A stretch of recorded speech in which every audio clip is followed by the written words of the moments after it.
2025-এর যুদ্ধের প্রস্তুতি। ইরান প্রকাশ করছে চমকপ্রদ নতুন অস্ত্র। বিশ্ব কাঁপছে। ইরান প্রস্তুতি নিচ্ছে 2025-এর যুদ্ধের জন্য। নতুন অস্ত্র, নতুন প্রযুক্তি, প্রতিটি সরঞ্জাম যেন আগুনেরই শিখা ছড়িয়ে দিচ্ছে। ইরানের সামরিক মহড়া। কয়েক মাস ধরে ইরান বিভিন্ন ধরনের বিমান প্রতিরক্ষা ব্যবস্থা, ক্ষেপণাস্ত্র, ড্রোন, যুদ্ধ বিমান, ট্যাঙ্ক এবং যুদ্ধ জাহাজ পরীক্ষা করছে। সেনাবাহিনী ও Islamic revolutionary guard corps IRGC মিলেমিশে মহড়া করছে। বৃহৎ আকারে সামরিক প্রদর্শনী চলছে। প্রতিটি অস্ত্রই যেন ভবিষ্যতের যুদ্ধের অঙ্গ। অস্ত্র প্রদর্শনের মঞ্চ। ইরান বিভিন্ন মহড়া করেছে ইকতেদার, জুলফিকার ও মহানবী। ওমান সাগর থেকে উত্তর ভারত মহাসাগর জুড়ে চলছে মহড়া। প্রতিটি মহড়ায় নতুন প্রতিরক্ষামূলক ও আক্রমণাত্মক অস্ত্র দেখানো হচ্ছে। ইরান স্পষ্ট করে দিতে চায়, আমরা পশ্চিমাদের ও ইসরায়েলের প্রতি আমাদের অবাধ্যতা বজায় রাখব। গোপন ক্ষেপণাস্ত্র শহর। IRGC উন্মোচন করেছে 3টি ভূগর্ভস্থ সামরিক ঘাঁটি। ঘাঁটিতে দেখা গেছে শত শত ক্ষেপণাস্ত্র। এই ঘাঁটিকে বলা হয় ক্ষেপণাস্ত্র মেগা সিটি। মোবাইল লঞ্চারে শীঘ্রই ধামাকা আঘাত করার প্রস্তুতি। ক্ষেপণাস্ত্রের শোডাউন। খোররামশার 4 তরল জ্বালানি রকেট, পাল্লা 2000 কিলোমিটার, 2 টন পর্যন্ত ওয়ারহেড। জাহাদ রকেট 650 কেজি ওয়ারহেড নিয়ে 1000 কিলোমিটার। কদর 2 স্তরের রকেট 2000 কিলোমিটার এবং 750 কেজি ওয়ারহেড। ইমাদ রকেট, পাল্লা 1800 কিলোমিটার। প্রতিটি নামই দিচ্ছে এক নতুন বিপ্লবের ইঙ্গিত। নৌবাহিনীর রহস্য। IRGC নৌবাহিনীও প্রদর্শনী করছে। একটি গোপন ভূগর্ভস্থ নৌঘাঁটি উন্মোচিত হলো। শত শত ক্ষেপণাস্ত্র বহনকারী স্পিডবোট দেখানো হলো। নতুন ক্রুজ ক্ষেপণাস্ত্র। আরও আছে 2000 কিলোমিটার পাল্লার অ্যান্টি শিপ সুপারসনিক ক্রুজ ক্ষেপণাস্ত্র। ইরান সমুদ্রের গভীরে আক্রমণের জন্য এখন পুরোপুরি প্রস্তুত। যুদ্ধ বিমান ও ড্রোনের হামলা। ইরান ব্যবহার করছে আধুনিক ও পুরানো যুদ্ধ বিমান। দেশীয় মডেল যেমন সায়েক, আজারখস, MiG-29, Yak-130। শত্রু ড্রোন আটকাতে মহড়ায় ড্রোনও উড়ছে। নতুন ড্রোন ক্যারিয়ার শহীদ বাঘেরি, 180 মিটার রানওয়ে, 2 তলা, 8টি হ্যাঙ্গার, হাসপাতাল ও ফুটবল মাঠ। এতে বিভিন্ন রকমের অ্যাটাক ড্রোন উৎক্ষেপণের ব্যবস্থা। ফেব্রুয়ারি শুরুতে প্রদর্শিত নতুন ড্রোনগুলো শত্রুকে চমকে দিচ্ছে। বিমান প্রতিরক্ষা ও ক্ষেপণাস্ত্র প্রতিরোধ। ইরানের জন্য গুরুত্বপূর্ণ অবকাঠামো রক্ষা। ইসরায়েলের হামলার পর ইরান হারিয়েছে কিছু S-300 ব্যাটারি, কিন্তু ক্ষতিগ্রস্ত সরঞ্জাম প্রতিস্থাপন করা হয়েছে। জানুয়ারিতে S-300 ও ব্রাভার 373 এর আপগ্রেড সংস্করণ প্রদর্শিত হয়েছে। ইরান স্পষ্ট করে দিতে চায়, আমরা পশ্চিমাদের চাপ সহ্য করব না। আমাদের অস্ত্র, প্রযুক্তি ও সাহস সবই প্রস্তুত। 2025-এ কি হবে? ইরান আবারও চমকে দেবে বিশ্বকে।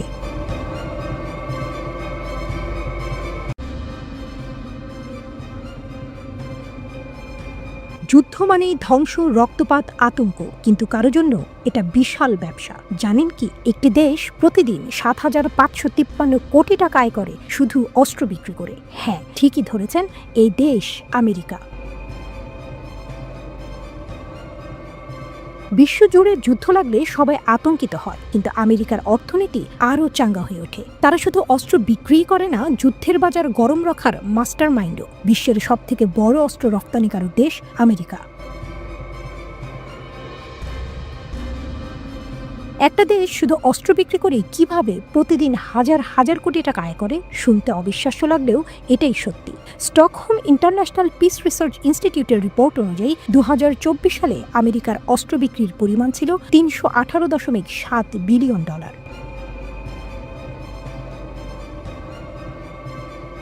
যুদ্ধ লাগলেই লাভ আমেরিকার। বিশ্বের যে কোনো কোনায় যুদ্ধ হোক, আমেরিকার অর্থনীতি চাঙ্গা। রাশিয়া ইউক্রেন হোক বা মধ্যপ্রাচ্যের সংঘাত, দুপক্ষই আমেরিকার অস্ত্র ব্যবহার করছে। এটা কি শুধুই কাকতালীয়, নাকি আমেরিকার মাস্টার প্ল্যান?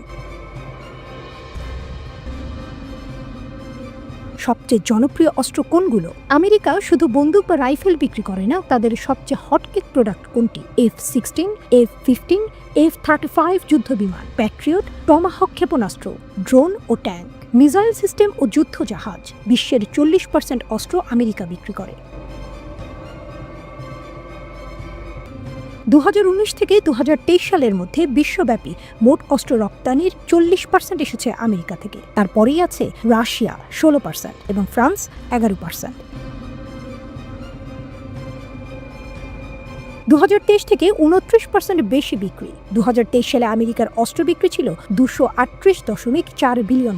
2024 সালে সেটা বেড়ে দাঁড়িয়েছে $318.7 বিলিয়ন, মানে এক বছরে $80 বিলিয়ন বেশি বৃদ্ধি।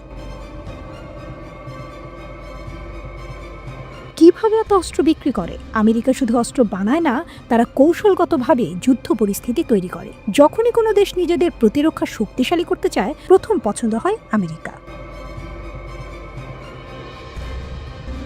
আমেরিকার দ্বৈত নীতি। বিশ্বে যুদ্ধ বাঁধলে আমেরিকা কি করে? উভয় পক্ষের কাছেই অস্ত্র বিক্রি করে, তারপর শান্তির আহ্বান জানায়, পর্দার আড়ালে নিজেদের লাভ গুনে। রাশিয়া কি আমেরিকার প্রতিদ্বন্দ্বী? রাশিয়া আমেরিকার বড় প্রতিদ্বন্দ্বী হলেও অস্ত্র ব্যবসায় অনেক পিছিয়ে। রাশিয়ার অস্ত্র রফতানি মাত্র 16%, যা আমেরিকার তুলনায় নগণ্য। বিশ্বযুদ্ধ হলে কি হবে? যদি বিশ্বযুদ্ধ হয় তাহলে সবচেয়ে বড় বিজয়ী কে হবে? অবশ্যই আমেরিকা। তাদের অস্ত্রের চাহিদা অনেক গুণ বেড়ে যাবে, অর্থনীতি আরও শক্তিশালী হবে। আমেরিকা শুধু বিশ্বের সবচেয়ে শক্তিশালী দেশ নয়, এটা অস্ত্রের সুপার মার্কেট। যুদ্ধ যত বাড়বে, আমেরিকার আয় তত বাড়বে।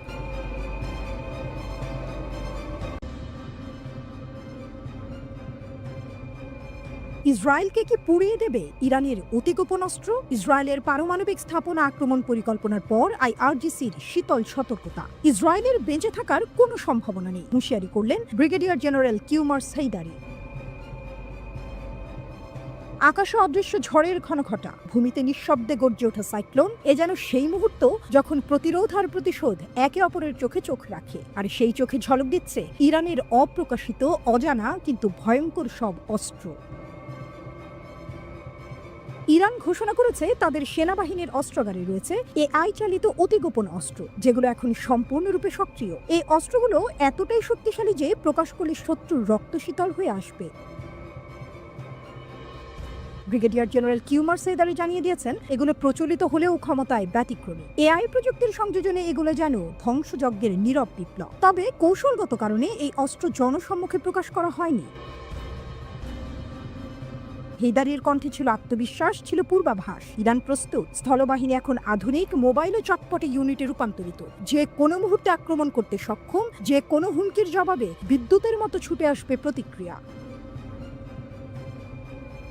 তিনি জানিয়েছেন, ইতোমধ্যে 10টি ডিভিশন মোতায়েন করা হয়েছে দেশের কৌশলগত সীমান্তগুলোতে। পূর্ব, পশ্চিম ও উপকূলীয় অঞ্চলে সম্পন্ন হয়েছে 3টি বিশাল সামরিক মহড়া, যেখানে যাচাই করা হয়েছে বাহিনীর প্রতিক্রিয়া, প্রস্তুতি ও সমন্বয়। তিনি বলেছেন, আমাদের চোখ সবসময় খোলা, আঙুল ট্রিগারে। হুমকি দেখলেই শত্রুকে বাঁচার কোনো সুযোগ দেওয়া হবে না। এই হুঁশিয়ারি শুধু কথার ঝড় নয়, এই ঘোষণা এক যুদ্ধাস্ত্রে, যা ইসরায়েলের দিকে তাক করে ধরে রাখা হয়েছে। কারণ এখনো পর্যন্ত ইসরায়েল গোপনে ধরে রেখেছে তাদের পারমাণবিক স্থাপনায় সীমিত হামলার পরিকল্পনা। যদিও মার্কিন প্রেসিডেন্ট ডোনাল্ড ট্রাম্প সেই পরিকল্পনাকে বাতাসে উড়িয়ে দিয়েছেন, তবুও ইসরায়েলি কর্মকর্তারা মনে করছেন তাদের সামরিক বাহিনী এমন একটি আক্রমণ চালাতে পারে যার জন্য কম মার্কিন সহায়তাই যথেষ্ট হবে। কিন্তু প্রশ্ন থেকে যায়, কখন, কিভাবে? এর কোনো উত্তর নেই, শুধু একটা অনিশ্চিত উত্তেজনা যা সময়ের স্রোতের বিপরীতে দাঁড়িয়ে অপেক্ষা করছে বিস্ফোরণের। এদিকে ইরানের সেনাবাহিনী শুধু শক্তিশালী নয়, তারা সাইবার যুদ্ধের জন্য প্রস্তুত। গঠন করা হয়েছে বিশেষ সাইবার ইউনিট, যারা শত্রুর ডিজিটাল নেটওয়ার্ককেও হানা দিতে প্রস্তুত। আর এইসব কার্যক্রম চলছে ইসলামী বিপ্লবী গার্ড বাহিনী আইআরজিসি ও স্থলবাহিনীর সমন্বয়ে স্থল, আকাশ ও সমুদ্রের সর্বত্র। এই সংহত শক্তি ইরানকে আজ এক পরিপূর্ণ প্রতিরোধ শক্তি বানিয়েছে। রাষ্ট্রপতি মাসুদ পেজেশকিয়ান বলেন, ইরানের সেনাবাহিনী আজ বিশ্বের কাছে একটি মডেল বাহিনী। তার মতে, এই সংগঠিত শক্তি ও রণকৌশলের কারণে ইরান আজ পশ্চিম এশিয়ার এক অবিসংবাদিত পরাশক্তি। এ যেন ইতিহাসের অপেক্ষমান অধ্যায়, যেখানে একদিকে ভয়ঙ্কর পরিকল্পনা, আরেকদিকে তার চেয়েও ভয়ঙ্কর প্রস্তুতি। ইসরায়েল যদি আগুন জ্বালাতে চায়, ইরান প্রস্তুত তাকে ছাই করে দিতে। এই যুদ্ধ হবে অস্ত্রের, প্রযুক্তির, কৌশলের। আর ইরান বলে দিয়েছে, যদি যুদ্ধ আসে, বেঁচে ফেরার কোনো সম্ভাবনা নেই। আকাশে যখন নীরব ঝড় বইছে, যখন রাডারে ধরা না পড়ার প্রতিশ্রুতি নিয়ে উঠছে মার্কিন F-35, তখনই এক বিস্ময়ের নাম হয়ে উঠে এসেছে ইরানের বাফার 373।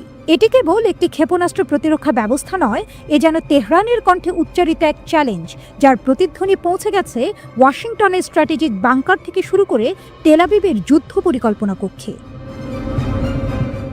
হ্যাঁ, বাফার 373 এখন শুধু প্রযুক্তির দৃষ্টিতে একটি সামরিক সাফল্য নয়, বরং এটি হয়ে উঠছে প্রতিরোধের প্রতীক, আত্মনির্ভরশীলতার স্থপতি এবং এক অসম্মানজনক নীরবতাকে চূর্ণ করার অস্ত্র। 316 কিলোমিটার দূরে দেশীয়ভাবে তৈরি একটি ড্রোনকে নিখুঁতভাবে টার্গেট করে ধ্বংস করে দেওয়ার এই প্রদর্শন ছিল একটি ঘোষণার মতো, যা বলছে আমরাও পারি, এবং যখন পারি তখন বিশ্ব কাঁপে। এই সিস্টেমের হৃদয়ে রয়েছে এস ব্যান্ড এবং এল ব্যান্ডের যুগল রাডার, যা আজকের পৃথিবীর সবচেয়ে রহস্যময় যুদ্ধ বিমান মার্কিন F-35 এর মিথিক স্টিলথ ক্ষমতাকেও প্রশ্নবিদ্ধ করে তুলছে। ইরান জানাচ্ছে তারা এখন সেই বিমান শনাক্ত করতে সক্ষম যা কখনোই দেখা দেয় না, শুধু ধ্বংস রেখে যায় পেছনে। ইরান জানে কিভাবে পশ্চিমা নিষেধাজ্ঞা তাদের হাত বেঁধে রেখেছিল, কিন্তু তারা থামেনি, তারা নিজেদের সৃষ্টি করেছে। বাফার 373 আসলে শুরু হয়েছিল রাশিয়ার S-300 PMU-2 এর একটি প্রতিক্রিয়া হিসেবে, কিন্তু এটি আজ এক প্রতিস্থাপন নয়, এটি একটি উত্তরণ। ডুয়াল ব্যান্ড রাডার, সক্রিয় ইলেকট্রনিক স্ক্যানিং অ্যারে, শতাধিক টার্গেট ট্র্যাক করার ক্ষমতা এবং একসাথে 6টি শত্রু বিমানে আঘাত হানার সক্ষমতা। যে বিষয়টি সত্যি যুগান্তকারী তা হল এর সায়েদ 4B ক্ষেপণাস্ত্র, যা 200 কিলোমিটার দূরে নিশানা বানাতে পারে একটানা আক্রমণে। এটি কেবল একটি যুদ্ধযন্ত্র নয়, এটি একটি কৌশলগত ভাষা যা বলছে তোমরা আর একতরফাভাবে আমাদের মাথার উপর দিয়ে উড়ে যেতে পারবে না। এটি বলছে তোমরা আর নিরাপদ নও। যদি এই সিস্টেম সত্যিই কার্যকর হয়, তাহলে এটি কয়েকটি গভীর পরিবর্তনের সূচনা করবে। আকাশসীমা সুরক্ষার এক নতুন সংজ্ঞা, যেখানে ইরান তার পারমাণবিক কেন্দ্র ও কৌশলগত ঘাঁটিগুলোকে নতুন আত্মবিশ্বাসে রক্ষা করতে পারবে। কূটনৈতিক শক্তির ভারসাম্যে নতুন উত্থান, যেখানে বাফার 373 হবে আলোচনার টেবিলে একটি চাপ সৃষ্টি করার অস্ত্র। নতুন রপ্তানি সুযোগ, যেখানে আফ্রিকা, ল্যাটিন আমেরিকা বা মধ্য এশিয়ার বহু দেশ পশ্চিমা বা রুশ ব্যয়বহুল সিস্টেমের বদলে বাফার 373 এর দিকে ঝুঁকবে। তবে কি আমরা একটি নতুন যুগে প্রবেশ করলাম? ইরানের সামরিক ঘোষণাগুলো বরাবরই নাটকীয়, সাহসী, কিন্তু প্রমাণের অভাবে সন্দেহে ঘেরা। স্টিলথ বিমান শনাক্ত করা আর আঘাত করা দুইটি ভিন্ন যুদ্ধ, একটিতে প্রযুক্তি চলে, অন্যটিতে সময়, সমন্বয় আর ভাগ্য। তবু একটি বিষয় স্পষ্ট হয়ে উঠেছে, তেহরান এখন কেবল তাকিয়ে নেই, তারা সাড়া দিচ্ছে, এবং সেই সাড়া ধ্বনিত হচ্ছে উপসাগরের বাতাসে, স্টিলথের নীরবতার। ট্যাঙ্ক বিধ্বংসী ক্ষেপণাস্ত্রে শীর্ষে ইরান, এক নীরব বিপ্লবের গল্প। একটা সময় ছিল যখন যুদ্ধক্ষেত্রে ইরানকে মুখোমুখি হতে হতো সীমাহীন ঘাঁটিতে। ইরান যুদ্ধ চলেছিল টানা 8 বছর। সেই যুদ্ধে ছিল না পর্যাপ্ত ট্যাঙ্ক বিরোধী গাইডেড ক্ষেপণাস্ত্র। শত্রুর ট্যাঙ্ক সামনে এলে ইরানিরা ছিলেন প্রায় নিরস্ত্র।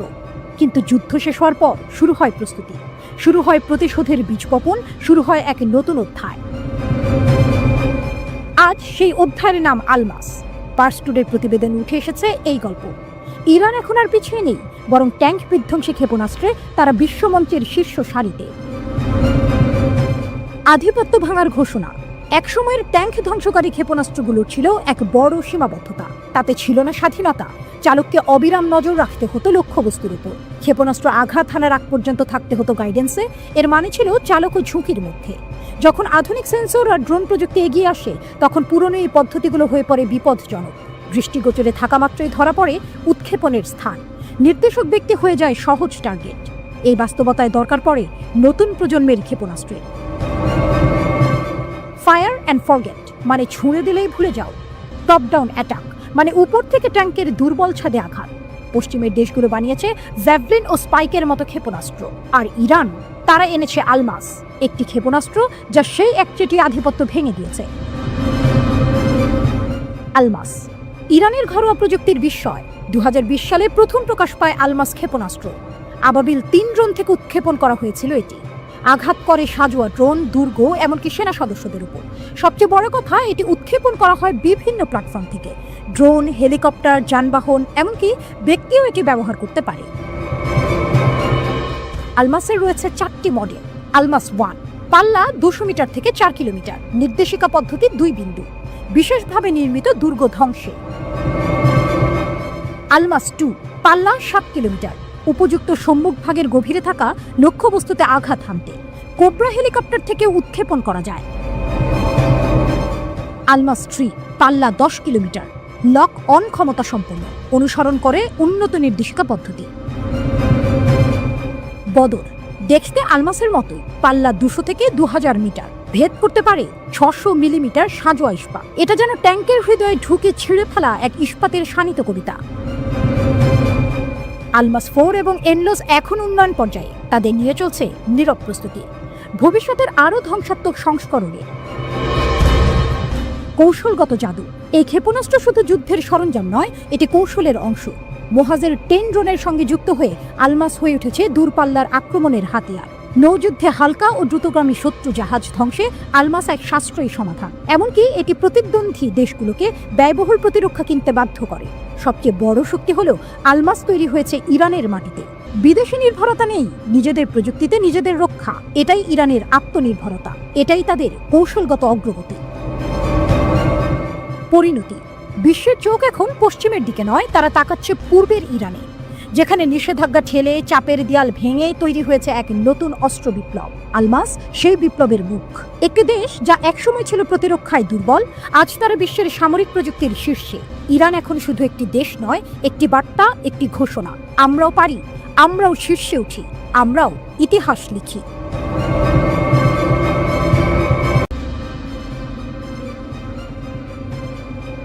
আমেরিকা কি যুদ্ধ ছাড়া থাকতে পারে না? একটি দেশ যার পুরো ইতিহাস জুড়েই যুদ্ধ। 248 বছরের মধ্যে 232 বছর আমেরিকা সরাসরি যুদ্ধে লিপ্ত। শুধু 6% সময় তারা ছিল শান্তিতে। কেন? এটা কি কাকতালীয় নাকি পরিকল্পিত?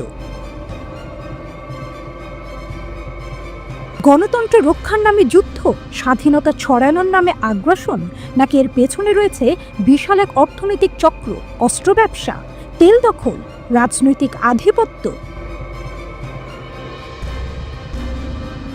বিশ্বজুড়ে আমেরিকার সামরিক অভিযান ও গোপন অভ্যুত্থানের চাঞ্চল্যকর বিশ্লেষণ। বেক মার্কিন প্রেসিডেন্ট জিমি কার্টার ট্রাম্পের সাথে এক ফোন আলাপে বলেছেন, আমেরিকা বিশ্বের সবচেয়ে যুদ্ধপ্রেমী দেশ। পার্স টুডে জানিয়েছে, চীনের প্রতিরক্ষা মন্ত্রণালয়ের এক মুখপাত্র একবার মার্কিন যুক্তরাষ্ট্রকে যুদ্ধে আসক্ত বলে অভিহিত করে বলেছিলেন, এই দেশটি বিশ্ব নিরাপত্তার জন্য সবচেয়ে বড় হুমকি। আমরা যদি ইতিহাসের দিকে তাকাই, তাহলে সম্ভবত এই দাবিটি সত্যের অপলাপ হবে না। প্রতিটি যুগেই যুদ্ধ। 1846 মেক্সিকো আক্রমণ, 1811 থেকে 1890 আমেরিকান আদিবাসীদের উপর গণহত্যা, 1917 প্রথম বিশ্বযুদ্ধে প্রবেশ, 1945 হিরোশিমা নাগাসাকিতে পারমাণবিক বোমা হামলা, 1953 ইরানে অভ্যুত্থান, 1965 ভিয়েতনাম যুদ্ধ, 2001 থেকে 2023 Afghanistan, Iraq, Libya, Syria, Yemen. যুদ্ধ মানে আমেরিকার শক্তি। আমেরিকা কি সত্যি স্বাধীনতা ও গণতন্ত্র ছড়ানোর জন্য যুদ্ধ করে, নাকি এর পেছনে লুকিয়ে আছে বিশাল এক অর্থনৈতিক চক্র? যুদ্ধের অর্থনীতি। $238 বিলিয়ন অস্ত্র বিক্রি। বিশ্বে যত অস্ত্র বিক্রি হয় তার 51% মার্কিন কোম্পানিগুলো। তেল, কৌশলগত এলাকা, সামরিক ঘাঁটি। আজ 80টিরও বেশি দেশে আমেরিকার সামরিক ঘাঁটি রয়েছে। কিন্তু আমেরিকা কেন এত যুদ্ধ করে? অস্ত্র নির্মাণ শিল্পের বিশাল লাভ। আমেরিকার অর্থনীতির বিশাল অংশই অস্ত্র বিক্রির ওপর নির্ভরশীল। যুদ্ধ থাকলেই অস্ত্র বিক্রি হবে, তাই যুদ্ধ থামানো যাবে না। তেল ও প্রাকৃতিক সম্পদ দখল। মধ্যপ্রাচ্যে হামলার আসল কারণ কি গণতন্ত্র প্রতিষ্ঠা, নাকি তেল দখল? সামরিক শক্তির বিস্তার। আজ বিশ্বের 80টিরও বেশি দেশে আমেরিকার সামরিক ঘাঁটি। রাজনৈতিক প্রতিপক্ষকে দমন। যে দেশ আমেরিকার আধিপত্য মেনে নেয় না, সেখানে অভ্যুত্থান হয়। নতুন লক্ষ্য, কানাডা দখলের হুমকি, পানামা খাল পুনরুদ্ধারের পরিকল্পনা, গ্রিনল্যান্ড কেনার চেষ্টা। এই যুদ্ধগুলোর সময় এখনো স্পষ্ট নয় এবং মনে হচ্ছে এগুলো বর্তমানে মনস্তাত্ত্বিক পরিকল্পনার মধ্যে রয়েছে। আমেরিকার সম্প্রসারণবাদী নীতির কয়েকটি উদাহরণ মাত্র। তারা এমনকি প্রতিবেশীদের বিরুদ্ধেও একই নীতি গ্রহণ করেছে। যুদ্ধ আমেরিকার রাজনৈতিক ও অর্থনৈতিক ডিএনএর একটি অংশ। আমেরিকার শান্তির প্রয়োজন নেই, কারণ তারা যুদ্ধ থেকে সম্পদশালী করে। কিন্তু এই পথ কি চিরকাল অব্যাহত থাকবে, নাকি বিশ্ব এই যুদ্ধবাজ নীতির বিরুদ্ধে রুখে দাঁড়াবে?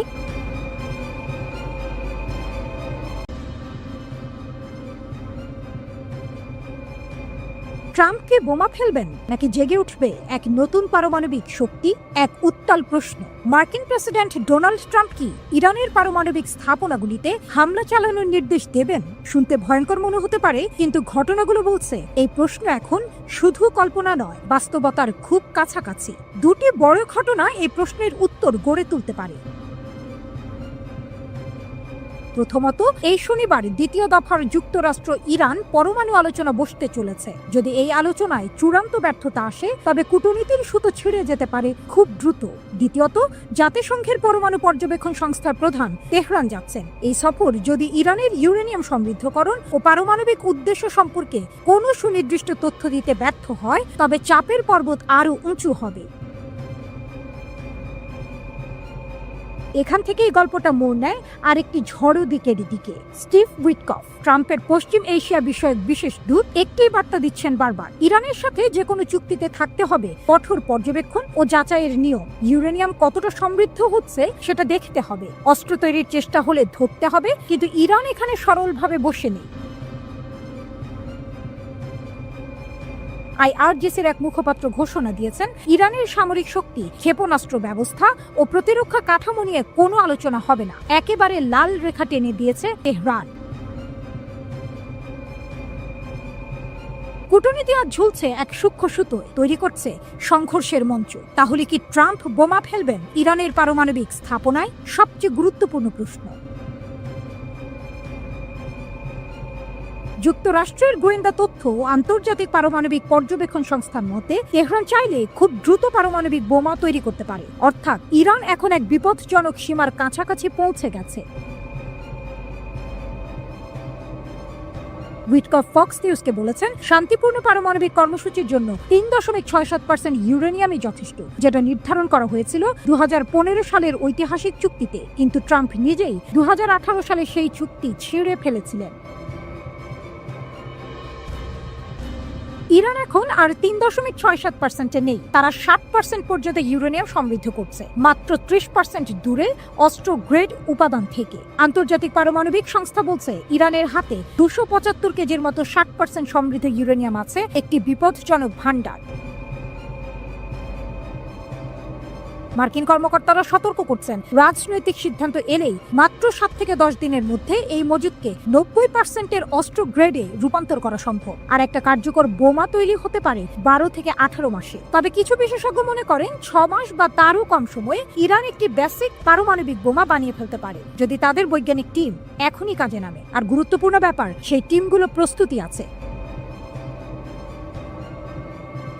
মার্কিন গোয়েন্দারা বলছেন, ইরান ইতিমধ্যেই সবকিছু প্রস্তুত রেখেছে, শুধু প্রয়োজন সর্বোচ্চ নেতার একটি সবুজ সংকেত। এখন প্রশ্ন দাঁড়ায়, ট্রাম্প যদি হামলা করতে চান, তাহলে টার্গেট কি হবে? স্ক্রিনে যে মানচিত্রতে দেখা যাচ্ছে, ইরানের নানান জায়গায় ছড়িয়ে আছে পরমাণু স্থাপনাগুলো।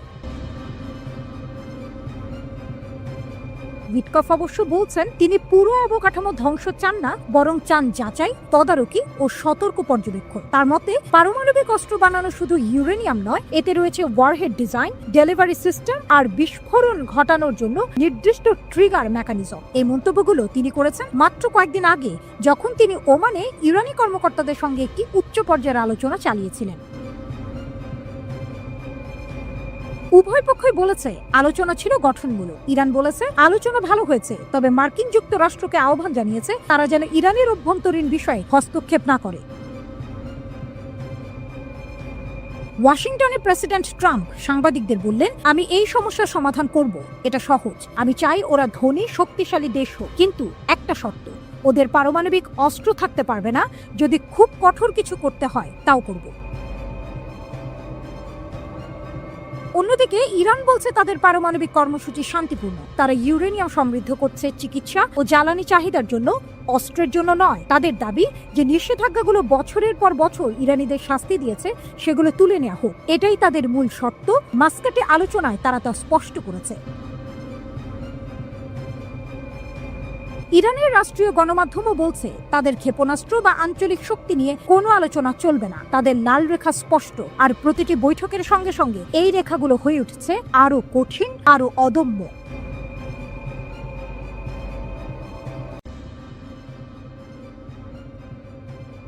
বিশ্বজুড়ে আলোচনার কেন্দ্রে এখন একটি দেশ, ইরান।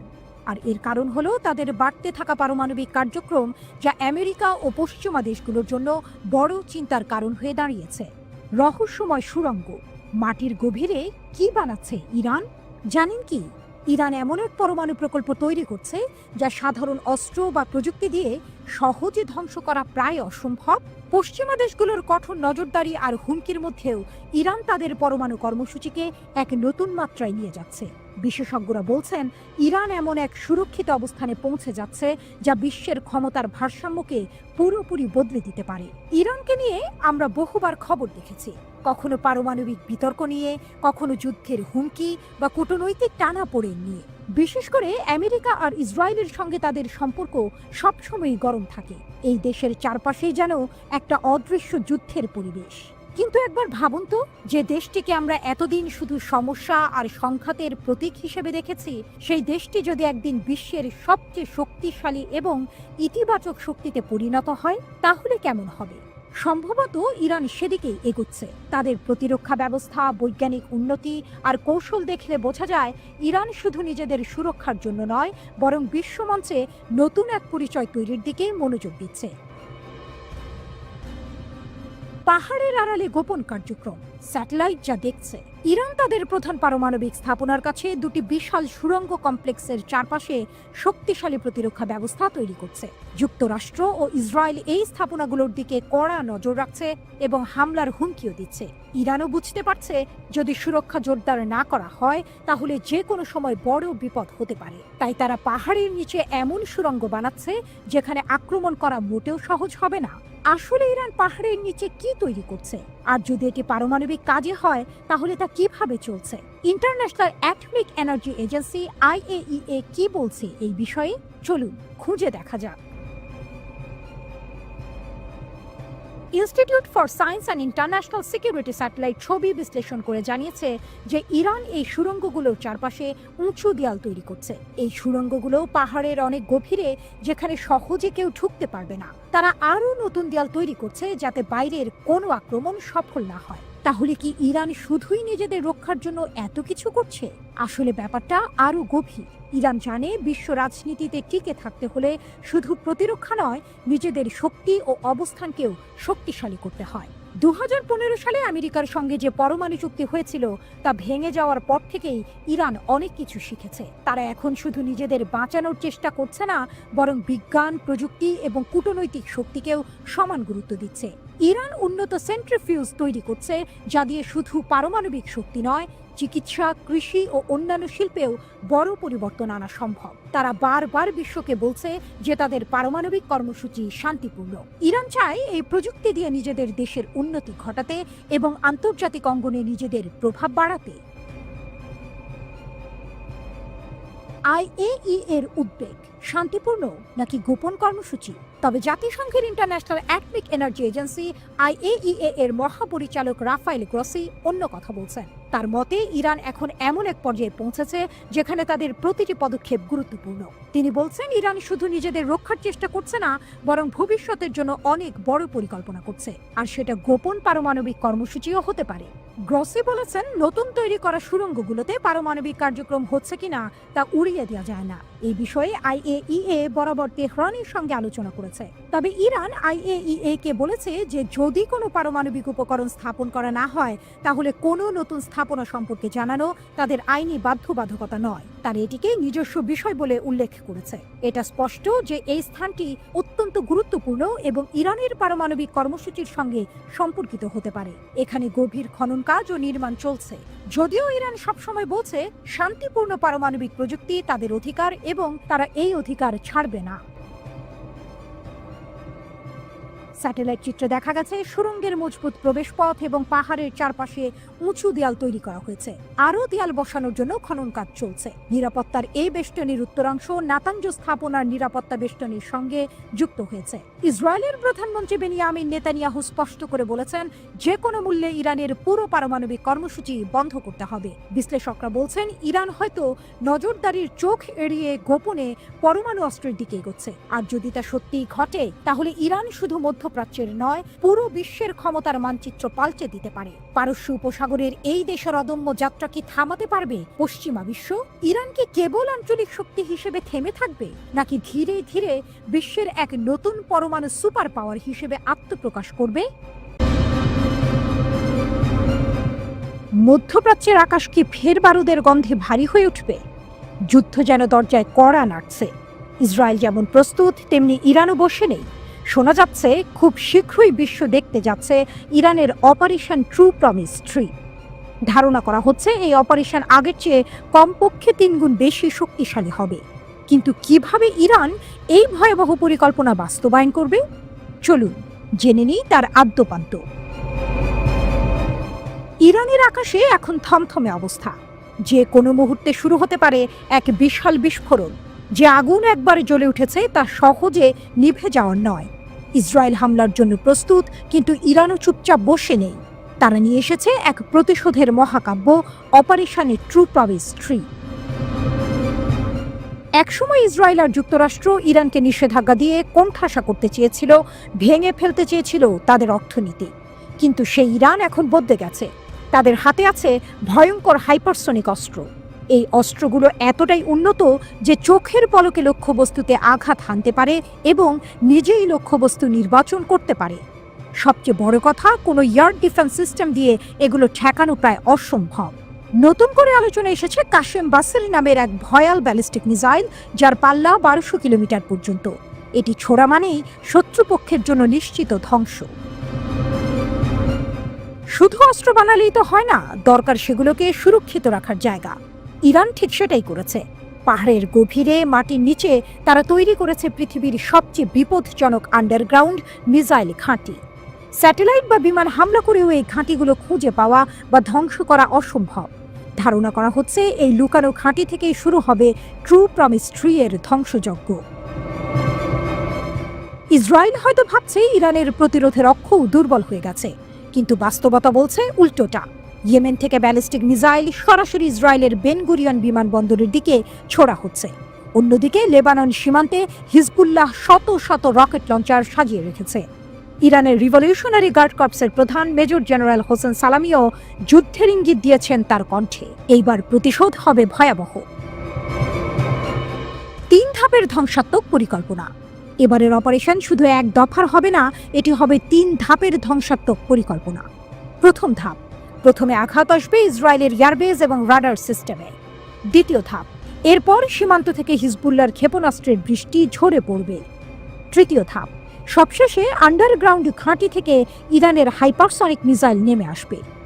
এই আঘাত যদি শুরু হয়, ইসরায়েল কতক্ষণ টিকে থাকবে তা বলা মুশকিল। ইতিহাসের পুনরাবৃত্তি নাকি নতুন অধ্যায়? ইতিহাসের দিকে তাকালে দেখা যায়, ইরান যখন প্রতিশোধের কথা বলেছে, তারা শুধু হুমকি দেয়নি, কাজ করে দেখিয়েছে। 2024 সালের এপ্রিলে এবং অক্টোবরে চালানো তাদের ট্রু প্রমিস এবং ট্রু প্রমিস 2 অপারেশন ইসরায়েলের ঘুম কেড়ে নিয়েছিল। আর এখন সামনে আসছে তৃতীয় এবং সবচেয়ে ভয়ঙ্কর ধাক্কা, ট্রু প্রমিস 3। প্রশ্ন হলো, এটা কি শুধুই ইরান বনাম ইসরায়েলের যুদ্ধ হবে, নাকি এতে যুক্তরাষ্ট্র, ইয়েমেন, লেবানন সহ পুরো মধ্যপ্রাচ্য জড়িয়ে পড়বে? উত্তর এখনো অজানা। একদিকে পশ্চিমা দেশগুলো একের পর এক নিষেধাজ্ঞা চাপিয়ে একটা দেশকে কোণঠাসা করতে চায়, প্রযুক্তি, অর্থনীতি, এমনকি ঔষধের পথও বন্ধ করে দিতে চায়।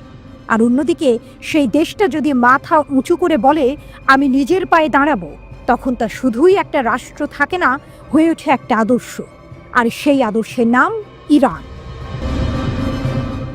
বদলে যাওয়া ইরান, ড্রোনের ডানা মেলে নতুন ইতিহাস। 4 দশক ধরে আন্তর্জাতিক নিষেধাজ্ঞার এক কঠিন উপহাসের শিকার এই দেশটি। অথচ আজ তারা এমন এক সামরিক প্রযুক্তিতে নিজেদের শক্তিশালী করেছে যা কেবল মধ্যপ্রাচ্য নয়, গোটা বিশ্বের শক্তির ভারসাম্য বদলে দিচ্ছে। সেই প্রযুক্তির নাম ড্রোন। এর নিয়ন্ত্রণ এখন আর শুধু যুক্তরাষ্ট্র বা ইসরায়েলের হাতে নেই। ইরান এখন নিজস্ব গবেষণা, উদ্ভাবন আর অদম্য সাহস দিয়ে এক নতুন যুগে প্রবেশ করেছে। ইরানের ড্রোন তৈরির যাত্রা শুরু হয়েছিল বেশ সাদামাটা কিছু নজরদারি ড্রোন দিয়ে, কিন্তু ধাপে ধাপে তারা এমন উচ্চতায় পৌঁছেছে যেখানে তারা এখন নিজেরাই তৈরি করছে দূরপাল্লার এআই নিয়ন্ত্রিত কমব্যাট ড্রোন। শাহেদ 129, মহাজের 6, আবাবিল, এই নামগুলো এখন সারা বিশ্বের প্রতিরক্ষা বিশ্লেষকদের মুখে মুখে। কারণ এই ড্রোনগুলো শুধু যুদ্ধের জন্য নয়, নজরদারি, সাইবার গোয়েন্দাগিরি এবং কৌশলগত গভীরতায়ও অসাধারণ। কম খরচে আকাশ শাসন, শাহেদ 136-এর বিস্ময়। ভাবুন তো, একটা ছোট কম দামি ড্রোন বিশ্বের বড় বড় সামরিক শক্তির জন্য মাথা ব্যথার কারণ হয়ে দাঁড়িয়েছে। হ্যাঁ, শাহেদ 136 এমনই এক ড্রোন। এর নকশা এমনভাবে করা হয়েছে যে এটি রাডার ফাঁকি দিতে পারে, নির্ভুলভাবে লক্ষ্যবস্তুতে আঘাত হানতে পারে, এবং এটি তৈরি করতে খরচও অনেক কম। যখন পশ্চিমা দেশগুলো কোটি কোটি ডলার খরচ করে অত্যাধুনিক অস্ত্র বানাচ্ছে, ইরান দেখিয়ে দিচ্ছে কম খরচেও দৃঢ় মনোবল আর বুদ্ধিদীপ্ত নকশার মাধ্যমে আকাশে নিজেদের আধিপত্য প্রতিষ্ঠা করা যায়। শুধু তাই নয়, ইরানের ড্রোন শক্তিকে আরও শক্তিশালী করেছে তাদের নতুন প্রজন্মের ড্রোনগুলো, যেমন শাহেদ 149 গাজা, যা টানা 35 ঘন্টা উড়তে পারে এবং 13টি বোমা ও মিসাইল বহন করতে সক্ষম।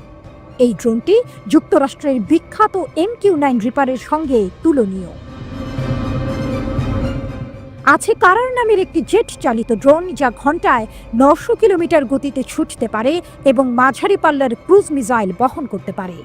এমনকি ইরানের নতুন ড্রোনগুলোতে ইলেকট্রনিক ওয়ারফেয়ার সিস্টেমও যুক্ত করা হয়েছে, যা শত্রুপক্ষের রাডার ও যোগাযোগ ব্যবস্থায় বিভ্রান্তি তৈরি করতে পারে।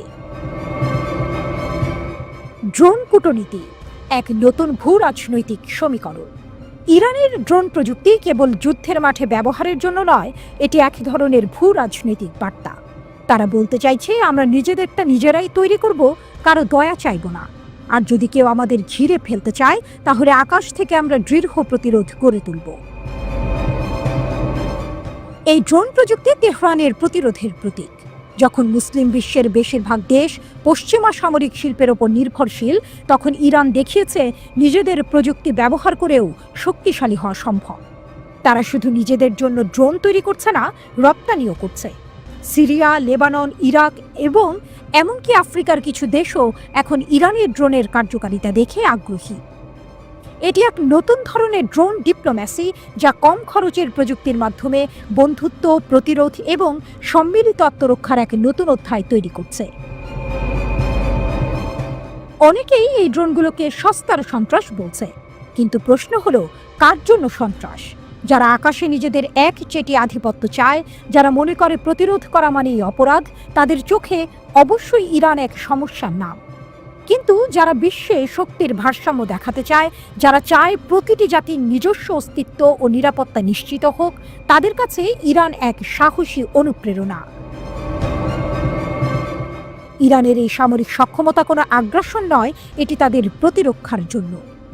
এটি বিশ্বকে জানিয়ে দিচ্ছে, আমরা অস্তিত্বের লড়াইয়ে হার মানব না। ইরান নিজেদের অবস্থান থেকে বলছে, এই বৈষম্যের বিরুদ্ধে আমাদের একটি উত্তর, প্রতিরোধ। আর সেই প্রতিরোধে আজ তাদের সবচেয়ে নির্ভরযোগ্য হাতিয়ার হলো ড্রোন। বিশ্ব যখন যেদিকে যাচ্ছে, তাতে যুদ্ধ কেবল মাটির ওপর হবে না, হবে তথ্য দিয়ে, প্রযুক্তি দিয়ে, মনস্তত্ত্ব দিয়ে। ইরান এই বাস্তবতা বুঝতে পেরেছে এবং সেই অনুযায়ী নিজেদের প্রস্তুত করেছে। তাদের ড্রোন কর্মসূচি এখন আর কোনো গোপন প্রকল্প নয়, এটি বিশ্বকে দেখিয়ে দেওয়ার একটি স্পষ্ট সংকেত যে আত্মনির্ভরশীলতা এবং ন্যায়ের পক্ষে দাঁড়ানোর শক্তি প্রযুক্তির মাধ্যমেই সম্ভব। গাজা চলমান সংঘাতের মধ্যে ইয়েমেনি সশস্ত্র বাহিনী একের পর এক সামরিক অভিযান চালিয়ে ইসরায়েলকে কোণঠাসা করার চেষ্টা চালাচ্ছে। তাদের দাবি, এসব হামলায় ইসরায়েলের অর্থনীতি ও বিমান চলাচল বড় ধরনের ক্ষতির শিকার হচ্ছে। 23 মে ইয়েমেনের সশস্ত্র বাহিনীর মুখপাত্র ব্রিগেডিয়ার জেনারেল ইয়াহিয়া সারি এক ঘোষণায় জানান, তাদের রকেট ইউনিট হাইপারসনিক ক্ষেপণাস্ত্র দিয়ে ইসরায়েলের বেন গুরিয়ন বিমানবন্দর লক্ষ্য করে একটি উচ্চস্তরের সামরিক অভিযান চালিয়েছে। সারির দাবি, এই অভিযান সফলভাবে লক্ষ্য অর্জন করেছে এবং এর ফলে লাখ লাখ ইসরায়েলি বসতি স্থাপনাকারী আশ্রয় কেন্দ্রে যেতে বাধ্য হয়েছে এবং বিমানবন্দরের কার্যক্রম স্থগিত করা হয়েছে। অন্যদিকে ইসরায়েলি দখলদার সেনাবাহিনী জানায়, তাদের বিমান প্রতিরক্ষা ব্যবস্থা ইয়েমেন থেকে নিক্ষেপ করা একটি ব্যালিস্টিক ক্ষেপণাস্ত্র মোকাবিলা করেছে। তেল আবিব এবং অধিকৃত ফিলিস্তিনি ভূখণ্ডের বিশাল এলাকা জুড়ে বিমান হামলার সাইরেন বাজার পর ইসরায়েলি মিডিয়া ও বেন গুরিয়ন বিমানবন্দরে বিমান চলাচল বন্ধ হয়ে যাওয়ার খবর নিশ্চিত করে। ইসরায়েলি সেনাবাহিনী অবশ্য পরে দাবি করে যে তারা ক্ষেপণাস্ত্রটি প্রতিহত করেছে। ইয়াহিয়া সারি জোর দিয়ে বলেছেন যে এই অভিযান নির্যাতিত ফিলিস্তিনি জনগণ এবং তাদের প্রতিরোধ যোদ্ধাদের সমর্থনে এবং গাজা ইসরায়েলের গণহত্যার প্রতিবাদে চালানো হয়েছে। তিনি হুঁশিয়ারি দিয়েছেন যে গাজায় প্রতিদিনের গণহত্যার মুখে চুপ থাকা এই উম্মার জন্য লজ্জা ও অপমান বয়ে আনবে এবং এটিকে তার শত্রুদের কাছে আগের চেয়েও বেশি ঝুঁকিপূর্ণ করে তুলবে।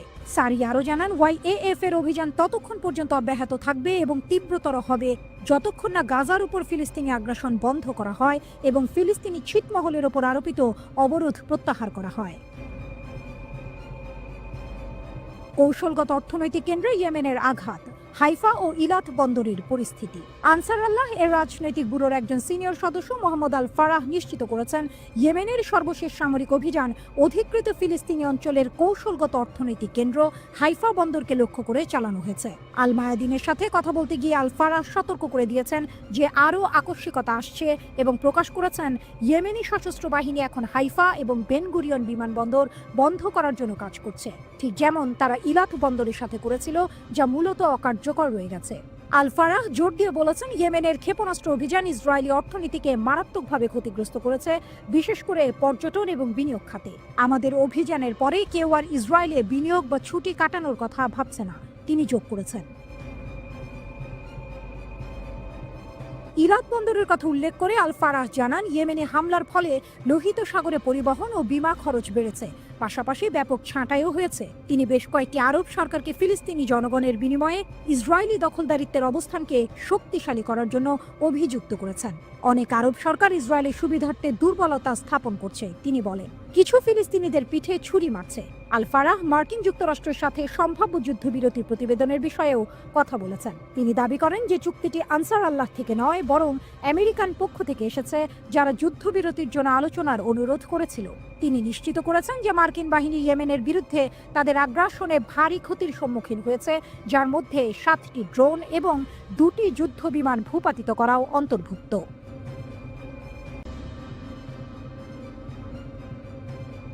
ইরানের কড়া হুঁশিয়ারি, আমেরিকার দুষ্ট কাজের পরিণতি হবে ভিয়েতনাম আফগানিস্তানের মতো।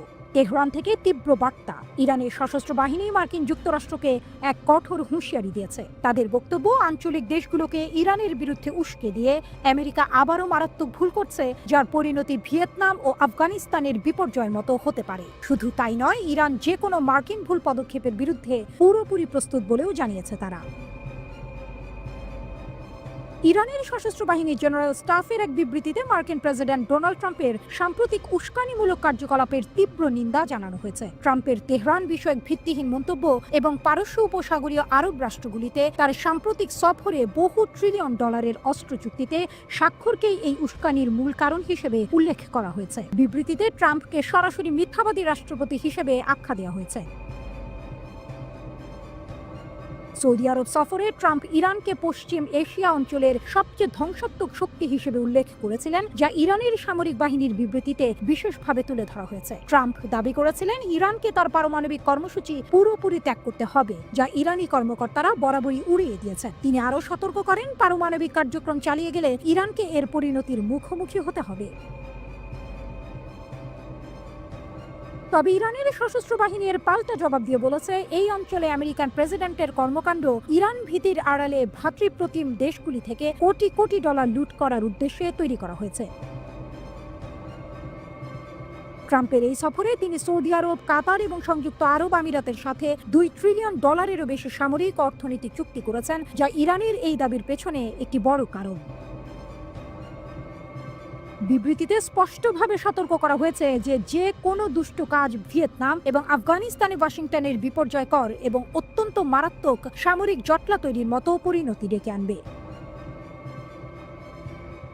ইরান স্পষ্ট করে দিয়েছে যে দেশের সার্বভৌমত্বের প্রতি যে কোনো হুমকির জবাব শক্তিশালী প্রতিক্রিয়ার মাধ্যমে দেয়া হবে। এর অর্থ, যদি আমেরিকা বা তার আঞ্চলিক মিত্ররা ইরানের বিরুদ্ধে কোনো সামরিক পদক্ষেপ নেয়, তবে ইরান বসে থাকবে না। ইরানের সশস্ত্র বাহিনী ট্রাম্পকে ইরানের সমৃদ্ধ এবং স্থিতিশীল ইতিহাস সম্পর্কে আরও ভালোভাবে জানতে পরামর্শ দিয়েছে। 1979 সালের ইসলামিক বিপ্লব এবং 1980-এর দশকে পশ্চিমা সমর্থিত ইরাকি সামরিক বাহিনীর বিরুদ্ধে ইরানের সফল ও অবিচল প্রতিরক্ষা থেকে শুরু করে গত বছরের ইসরায়েল বিরোধী প্রতিশোধমূলক অভিযান ট্রু প্রমিস 1 এবং 2 পর্যন্ত এই সব উদাহরণ টেনে ইরানের সামরিক শক্তি ও স্থিতিস্থাপকতা বোঝানো হয়েছে। বিবৃতিতে উল্লেখ করা হয়েছে, এই ঐতিহাসিক প্রেক্ষাপটের প্রতি মনোযোগ দিলে ওয়াশিংটন জাতির স্থিতিস্থাপকতা সম্পর্কে নিশ্চিত হতে পারবে।